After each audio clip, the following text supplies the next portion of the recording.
yasiyo mazuri. Tumegawanyika kiitikadi. Tuliweza kushinda ukabila. Ukabila haukutugawa, dini hazijatugawa. Tunakuja kugawanywa na itikadi. Itikadi tulizotugawa kama taifa. Tutaki kusikilizana, tutaki kushirikiana, kwa sababu wamekaa wenyewe, hawakutafuta mtu wa tatu katikati.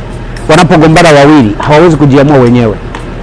Lazima wawepo watu ambao wana uwezo wa kuongea na upande huu, wakaongea na upande huu, kisha roho zikakutana na kupatana, tukalitanguliza taifa kuliko vyama. Ni mgogoro wa kitaifa kwa sababu lile kundi dogo linatumia rasilimali zetu kutunyamazisha.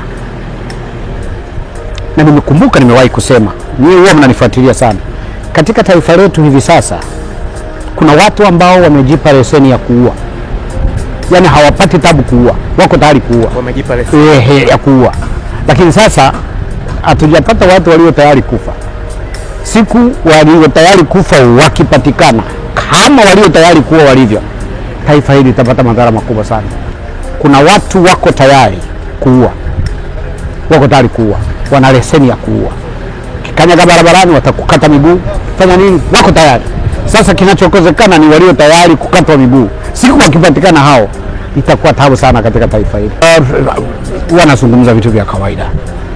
Tangu awamu ya kwanza tumejenga madaraja, tumejenga mashule, tumejenga mahospitali, tumenunua ndege zikachakaa, tukanunua nyingine na kadhalika. Ndiyo yanayozungumzwa kwenye majukwaa. Sijasikia mtu anakemea rushwa. Sijasikia mtu anazungumzia haki ya kukutana. Sijasikia mtu akizungumzia habari ya waliopotea wako wapi na tufanye nini. Sijasikia. Wamechagua hivyo. Na mimi nimechagua, ningetamani kusikia values zaidi kuliko shopping list. Sifurahii kusikia shopping list kwenye mikutano. Shopping, nitaleta hiki, ndawanunulia nini.